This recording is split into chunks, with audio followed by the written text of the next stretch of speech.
Today, I have traveled more miles than any human being that's ever lived. I've been traveling for 72 years across the world.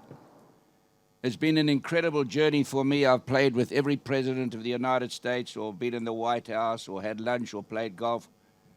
Royal families, movie stars, but also the people in the streets of India, the poor people and the poor people of Africa. Maybe I learned more from those people with great humility and gratitude in life. It's going to be very difficult. Is there anybody that does not understand English here? Everybody understands. Because it's very hard for me to talk and then have it interpreted. I lose my trend of thought. So if you'll excuse me, I'm not being rude when I say that. But, people say to me, well, what about golf? I mean, it's a sport that is not very hard. It's not a great exercise. They're talking such nonsense. It's an incredible exercise. The World Health Association recently put out that people that play golf a lot live 5 years longer than the average person does because of all the walking they're doing, the swinging, and the exercise when they're practicing. It's a great exercise. So golf has been an integral part of my life.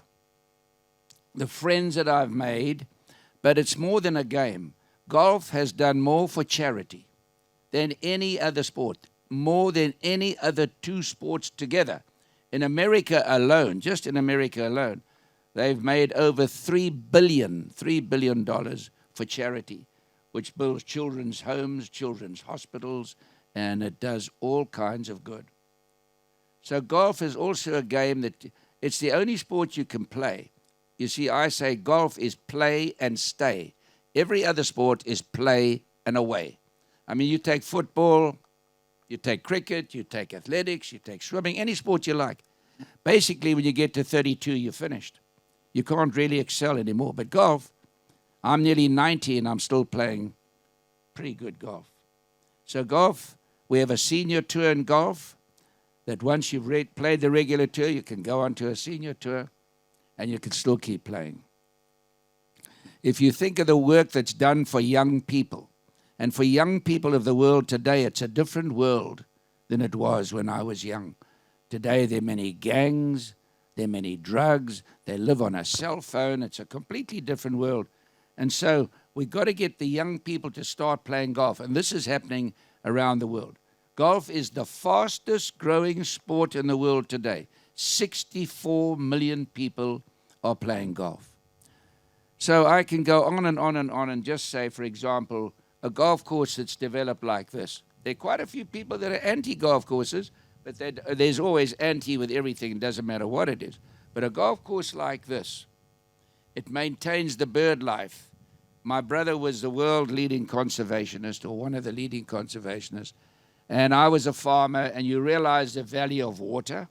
You realize the value of trees, the soil. It's all important. So when we come here, we treat this. And that is one of the policies of our company. We treat it with great care, with great respect. The water, the world is running out of water very quickly. By the year 2025, the world will be 25% short of water. So we've got to watch that very diligently. So what I'm leading up to, with all the experiences that I've had in my life, I arrived here yesterday having never been to Montenegro. I walked onto the first hole there, which is number 3 hole. I just couldn't believe the beauty that I saw here today. And to be doing a golf course here is a great honor. It's going to be very special. What does a golf course do also? Golf course brings tourism. Every country, doesn't matter where it is, they need tourism to make their place a better place, schools for children, better roads, better hospitals, etc., etc. So a golf course plays a very valid, important part. A golf course brings out rich people with money to spend and leave the money in this great country. When we arrived here yesterday, I was so impressed with the friendliness of the people. It just had an ambience about it that is quite extraordinary. And so for us to be here doing this golf course is awfully important. I can only say that I'm so grateful for what golf has done for me. I was a very poor boy when I was young, extremely poor. And I struggled and suffered quite a bit. But to suffer and have adversity is one of the most important things in your life. It's actually a gift from God if you can suffer in life. But the friends that I've made and the people that I've met has been extraordinary. I would love to answer any questions from you people if you have anything you'd like to know about the construction of golf or anything you'd like to know. I'd be only too pleased to answer. I was very lucky to have a big family. I had a wife. I was with my wife for 72 years. She was a golfer. She actually beat me one day, and that's when I decided to have 6 children and stop her practicing. So, but she could really play. And I'll tell you, I must just tell you, ladies who are sitting here, one day I won the tour. Well, I won the tournament in Kentucky in America 3 years in a row. And I was at the press conference, and I made a big mistake. I had a special club in my bag, and I said if I had to choose between this wife and my wife, well, I'd miss her. Well, they put it in the newspaper. So the next week I went to the tournament, and she was hiding in the room, and I walked into the room, and there was this driver that I spoke about, was on the bed with a negligee wrapped around it. And she said, "You've chosen your new mate. May you hit it long and straight, but from now on, I won't be at the gate." So don't ever tell your wives that you prefer your golf club. But in conclusion, and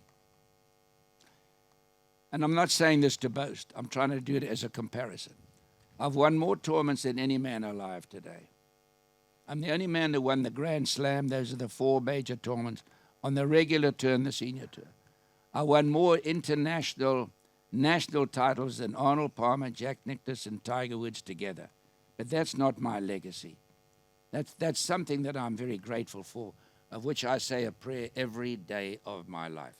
When I check out of a room, I say thank you, because I slept in white sheets, and I had a towel, and I had a beautiful bed, and I had meals. How many people in the world do you think will have that? Very, very few. So I think gratitude is the most important thing. And those tournaments are not my legacy. It's one of the best legacies in golf. But for me, I don't believe in legacies. I believe in what you do now is important. You die, you get the hell out of here, and you're gone. And they don't. People like to think they're going to remember you. People say, "Remember me." Whatever. I've met very important people. They're not going to remember you. Life goes on. So, but I think the big thing is my legacy is to improve the lives of people. Having struggled as I did as a young person, we have raised in a small company around about $100 million already, one way or another, to change the lives of people. And we continue to do this in a big scale, getting bigger and bigger, changing the lives of people that have nothing. Because that, when you've experienced that, that's more important than playing a round of golf. Thank you for coming along and being with us. You're certainly going to be in one of the most beautiful places on the planet. I mean, to own a villa, I went around yesterday and I saw these villas on these cliffs overlooking everything here. I can imagine at a certain time of the year with snow on there. This is a paradise. I hope you all enjoy it.